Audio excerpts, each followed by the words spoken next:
How good is your bone structure? Very important video I'm about to react to. I definitely encourage anyone that is new to lifting to pay attention to this video. And I also encourage you to find the Casey butt calculator to find out what your genetic peak is based on measurement throughout your body. I have a tape measurer here and I already put my stats in, and it's scary how accurate this is. So everything here, almost everything here I'm at. So the weight, I'm heavier than that. Neck size accurate, chest size slightly bigger than what I have currently. Biceps same size, forearm same size, thighs same size, calves, I'm not there yet. So this is perfect. So if you're a new lifter, I encourage you to find this calculator, the Casey butt calculator, to find out what your peak is so that you don't resort to going the performance enhancement route. If I can prevent people from going that route, I've done my job. Anyways, let's get into the video.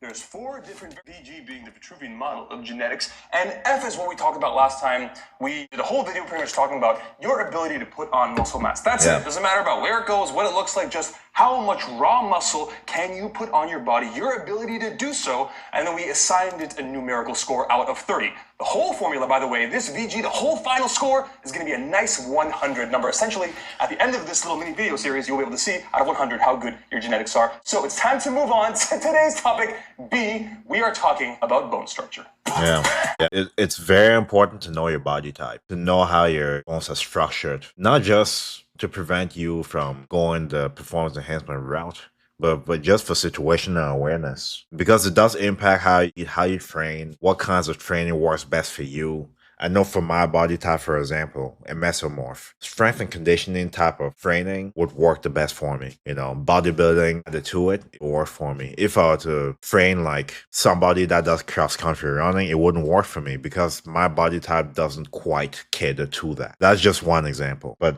I'm relying on you watching me, hearing what I'm saying, and to the video, doing your own research to find out.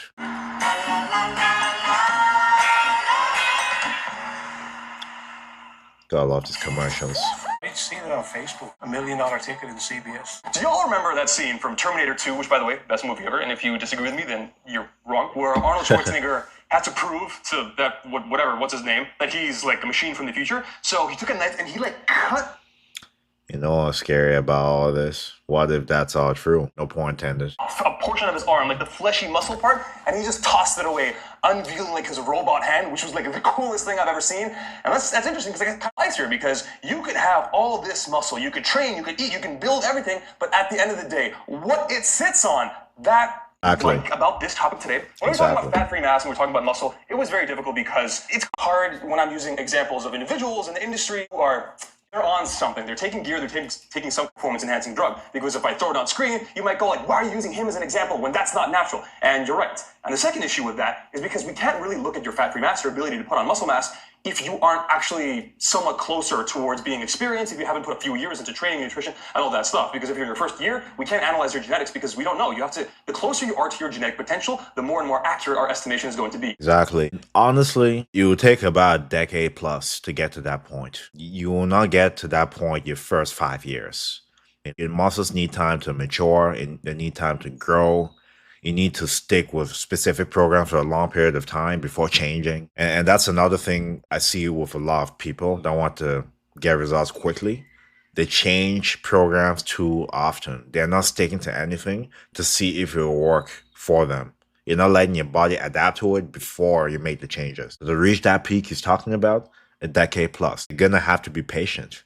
It's not gonna come overnight. It's not. The stats that I showed prior to reacting to this video here, I've been doing this for 16 years. I did not look like this my first 5 years. I knew I had the potential to look better, but thinking back to when I started, I did not think I'd get to this point. But I'm just happy I kept going and I didn't go the performance enhancement route, because even then I didn't know what I'd be capable of. I just knew that through sheer hard work, I would look better. I just didn't know how I would look. And this can be something you use as well, especially if you're new. Don't be quick to jump to conclusions. Give your body time to adapt. Both of those those problems are solved today. The whole thing about using performance-enhancing drugs, you can take all the steroids you want in the world. It's not actually going to expand your skeleton. If you take a certain drug, it can make your biceps bigger, it can make you put on 10 pounds of lean body mass, but it's not actually going to shrink your pelvis, make your clavicles wider, change your rib structure. Those things are set for life no matter what you do. And the other cool thing about it is that although you can train and make yourself wider, do all these things, you can train your lateral deltoids to give you more of that V taper,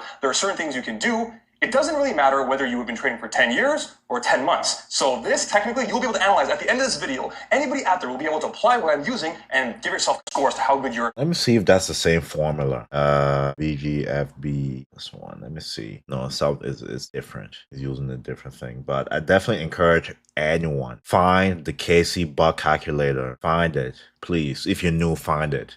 This will give you good estimation on where your genetic peak will be. I've exceeded some of these, maybe the lean mass, but then again, I'm 12% body fat, so that's definitely more accurate, I would say then. Calves, I'm not at that point. My calves not that big. Biceps, I'm bigger than this. I'm 18.5. Chest, I'm smaller than this, 50. But this is a pretty good representation where you can get to. I would definitely encourage you to use that calculator to find out what yours is. Bone structure is whether you're a beginner or not, because you can train for years. Like I said, you can't change your bone structure. So that's why this video is going to be really cool today, because it applies to everyone, regardless of whether you're natural or not natural. I can use any example I want because we're looking at your bone structure, nothing else. Yeah. But guys, before I jump too far into this, I need to just go over here and take a look at my research. Let me just. Oh, what's that? Oh, these. Well, I'm glad you asked. Sponsor of today's video, sponsor of my channel actually in general, Legend London G. But them, 75 on so much side. A lot. Could not wear those jeans. That'd be too tight. It can give you a pretty good idea of how good your bone structure is. The 4 variables we're going to be focusing on today with regards to bone structure are shoulder. So shoulder width. Okay. So that calculator did chest. It did chest. It didn't do waist. It did chest, ankles, wrist, height. That's it. And body fat percentage. So there's different calculators out there. I'm gonna have to find this one. Width, waist, height, and the overall size of your frame, specifically relating to your ankles and your wrist thickness. First things first, shoulder width. This one, I remember when I was a kid, and one of my favorite TV shows was, you guys ever watch that old school Justice League? The movie sucked. People know this ideal, like, heroic physique, because usually you want to be like the ultimate physique, whether it be men or women. Wonder Woman had the same thing going for her. She was pretty damn jacked. And one of the things they did is they had extremely wide shoulders and had a really big V taper. So when it comes to your shoulder width, this is something that unfortunately most of us, we can build up our deltoids, we can make it a little bit better, but we can never really change it because this is due to your bone structure. Specifically, we are talking about your shoulder girdle, which is the fancy way of saying the bones responsible for actually attaching and keeping your arm on your body. The 2 bones responsible for this are your clavicles and your scapula. So how long your clavicles are and how far out your shoulders go, yeah, that's something you cannot change. Which is why it's good for you to do these measurements when you start out. Because after you build muscle mass on it, depending on how you measure it, you won't really get an accurate number. So it's good to do these measurements when you're starting to give you the best answer on where you could be. What's going on here? Yeah. All right, come on. Stop commercials, man. Stop. I seen it on Facebook. $1 million ticket in CBS. Is the sequel to the one I released last week. And in that video, I explained that I've created a model which is going to allow you to kind of estimate how good your genetics are. There's 4 different variables, VG being the Vitruvian model of genetics, and F is what we talked about last time. The whole video pretty much talking about your ability to put on muscle mass. That's it. It doesn't matter about where it goes, what it looks like, just how much raw muscle can you put on your body, your ability to do so, and then we assigned it a numerical score out of 30. The whole formula, by the way, this VG, the whole final score, is going to be a nice 100 number. Essentially, at the end of this little mini video series, you'll be able to see I have 100 how good your genetics are. So it's time to move on to today's topic. B, we are talking about bone structure. I'm going to have to find those other videos and check it out as well. Please let me know if you want me to do that. But I'm looking for a specific answer from this video, and then I'll call it the video. But please check out that calculator if you're new, the KC butt calculator. I highly recommend it. Y'all remember that scene from Terminator?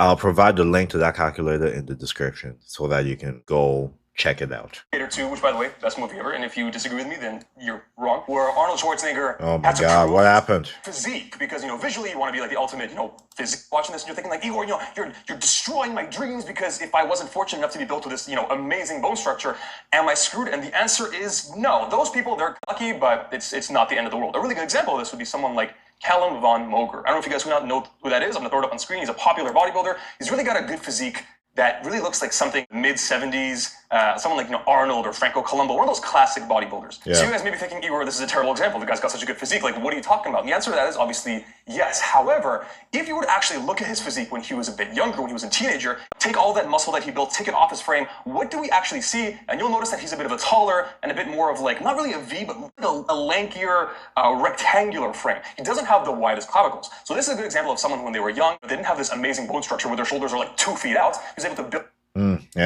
his frame to the best that it could be. But enough about shoulders. Okay, you guys get it. Its importance. Although it's half the equation. On the other side, equally.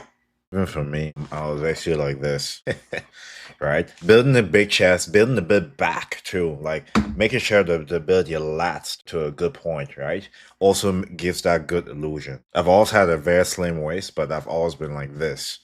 But doing a ton of pull-ups, a ton of rows, a ton of overhead press, a ton of pressing with dumbbells, really developing the side delts, the lats. That's what gives that good illusion of the V taper. Important is your weight. Just finding a way to do what you have. Do with what you have. And specifically, when you're talking about your pelvis, individuals who have a wider pelvis are most likely going to have a somewhat of a wider waist, and that is going to take away from the V taper. So shoulders, wider clavicles is going that part sucks. That part sucks. Unfortunately. To improve the V taper, and then unfortunately, a wider waist is going to take away from that. If you guys want some examples, You see how big his lats are? would be someone like Frank Zane.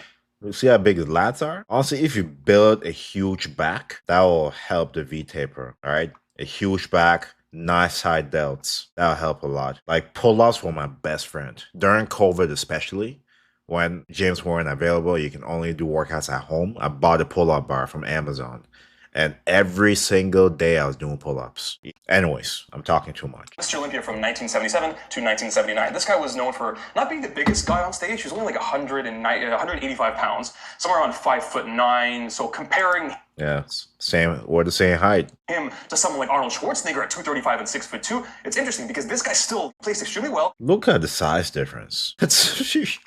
Arnold, like, man, I think that's peak genetics. 6 foot dead on the dot. And the proportions are good overall. So perfect. Not too short, not too tall. Perfect. I don't know, between 5'9" and 6 foot, those are good heights for bodybuilding. Even won the biggest competition in the world 3 times because he has such an aesthetically pleasing physique. And somewhat, a good part of that was due to his training strategy, but also, I gotta be honest, a good part of that was also due to his genetics. Another example would be someone like Brian Buchanan, another bodybuilder from the 1980s. Wow, that's a very small waist. He either has a very small waist or a very wide back. Both, honestly. This is the most ridiculous thing I've ever seen. For someone to be that big in terms of muscle mass at a relatively average height and to have that tiny of a waist, it's ridiculous. It's ridiculous. Is a genetic marvel. My waist doesn't go, my waist is as low as 32. It's like 33, 32. So I've never been able to get lower than that, despite losing a lot of weight. That's just how I'm built, right? So his waist is definitely the low 30s or high 20s. Fans pay so much attention that your ads stop disrupting and start existing. Damn. Okay, so we've established what we were looking for, but that is not the purpose of this video and this video series. We can see what good or bad genetics are, but how can we give a score? How can we... What's the difference between these? This one has a wider waist. This one has a smaller waist. This one has wider clavicles or wider shoulder, I'll say.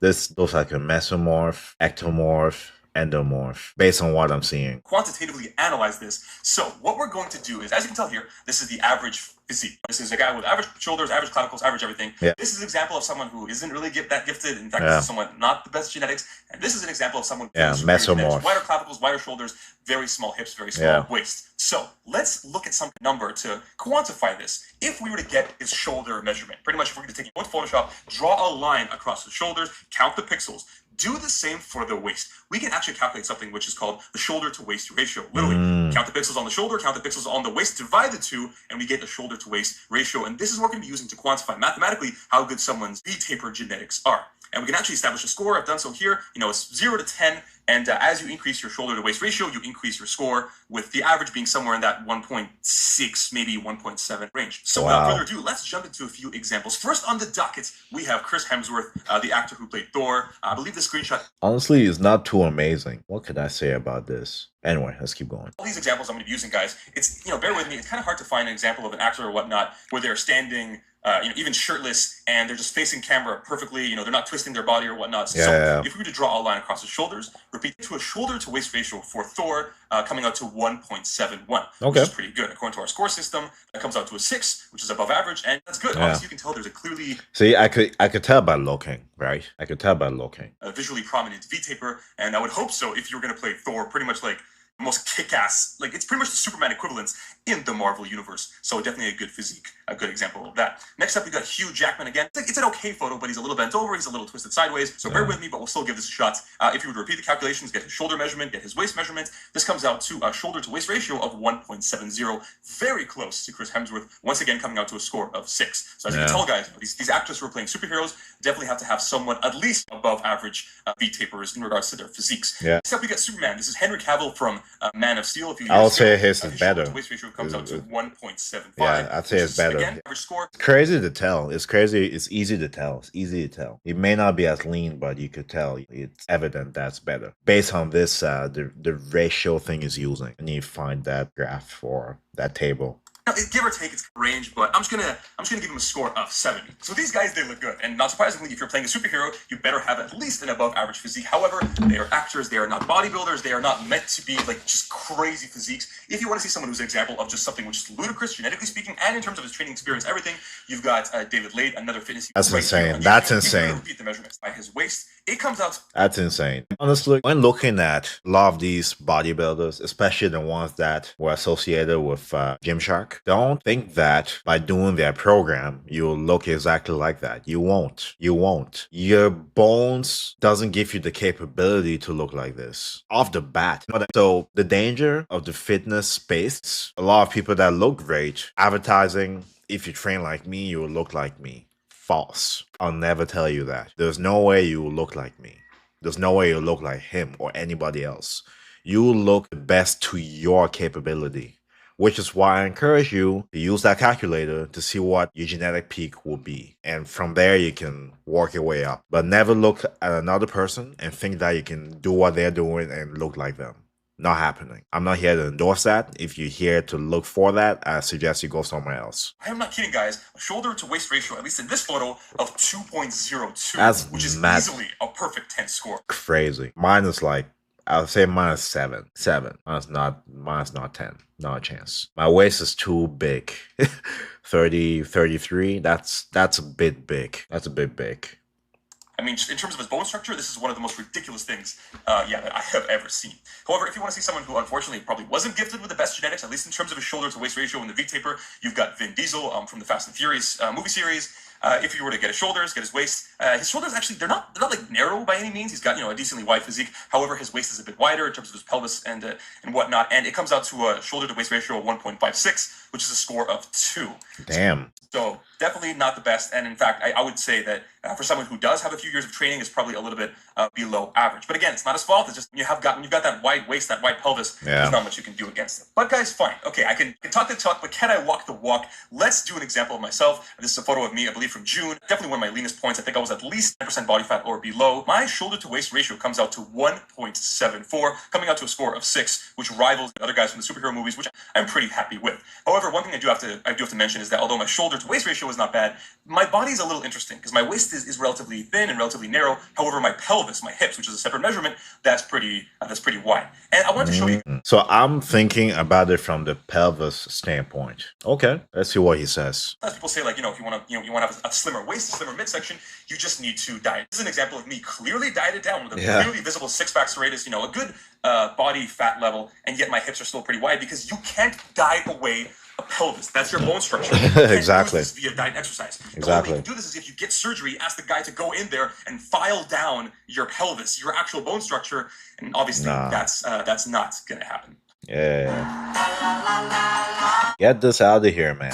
I don't want liquor. Get out of here. So Goodness. getting back to our I'm trying to help people with fitness and you're showing alcohol? Are you kidding me? Goodness. B score. Because B score is going to be total out of 20 points, I've assigned that these two are going to come together, and that's what the fuck is that? Every damn time, this is going to be a total of 10, and these two are going to be 5. So next up is height. This one, I'll be honest, right off the bat, I just want to clarify, Oh boy, let's go. Okay. is going to be very subjective. One thing which I've always found interesting, I went to history of the Mr. Olympia competition. The Mr. Olympia is like the Super Bowl of bodybuilding, pretty much the best bodybuilder on the face of the earth every year. And Okay. since 1965, we have had 13 champions, 13 different men have won this competition.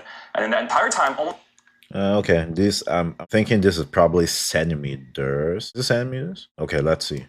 one has ever been over 6 feet tall, Arnold Schwarzenegger. On the other hand, we've actually had 4 champions who are 5'7" or under. I think it was 5'5". Damn, all very well, not very short, but shorter. Okay, those were centimeters. Listen, I think 5'9" is the perfect height for bodybuilding. It's a good middle range because you're on the low end you're 5'5", on the high end you're 6'2". I think 5'9", 5'8", 5'9" is a perfect bodybuilding height. Let's see what he says. 2 guys at 5'6", 1 guy at 5'7". So this tells me like it's interesting, but in your ability to put on muscle mass and build the ultimate body, it seems there is a bit of a shift. There is a bit of a predisposition to shorter guys. If you guys want some examples in our fitness industry, you've got Matt Ogus and Jeff Nipper, 2 other YouTube fitness personalities. And I believe Matt Ogus is like 5'6", 5'7", something like that. And Jeff Nipper is about 5. So both somewhat under the national height average. However, what is the natural, not in America, around the world, what is the average? I think the average is 5'7", right? they both built incredible physiques. And in addition to their training and everything, I do think that just being a little bit shorter, it's almost like they built just these, the only way I can describe it is just stacked,